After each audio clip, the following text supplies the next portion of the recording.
Sir ఈ వెలుగొండ ప్రాజెక్టుకి సంబంధించిన డీటెయిల్స్ ఈ వెలుగొండ ప్రాజెక్టు నల్లమల సాగర్ లోకి వెళ్తుందండి. శ్రీశైలం ప్రాజెక్ట్ బ్యాక్ వాటర్ నుంచి నీళ్లు వస్తాయి.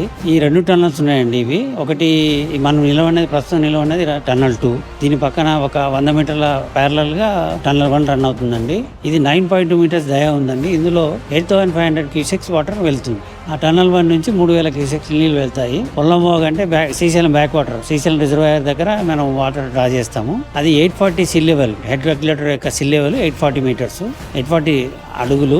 840 దగ్గర వాటర్ డ్రా చేసేసి నల్లమల సాగర్ లో స్టోర్ చేస్తాము. ఇది ఒక 21.6 కిలోమీటర్లు రన్ చేసిన తర్వాత ఫిడర్ కెనాల్ నల్లమల సాగర్ లో రిజర్వాయర్ లో ఆగిపోతాయి. అక్కడ నుంచి 3 కెనాల్స్ వెళ్తాయి. గొట్టిపడియ నుంచి eastern main canal, Kakarla dam నుంచి వెస్టర్న్ మెయిన్ కెనాల్, సుంకేశ్వర దగ్గర నుంచి తీగలేరు కెనాల్ వెళ్తుందండి. ఈ 3 కెనాల్స్ ద్వారా దాదాపు 4,30,000 ఎకరాలకు నీరు అందించడం జరుగుతుంది. ఈ ప్రకాశం జిల్లా, నెల్లూరు జిల్లా, కడప జిల్లా వీటి వల్ల లబ్ధి పొందుతాయి. దాదాపు 11,00,000-12,00,000 మందికి తాగునీరు అందిస్తాము. మొత్తం ఎన్ని జిల్లాలకు?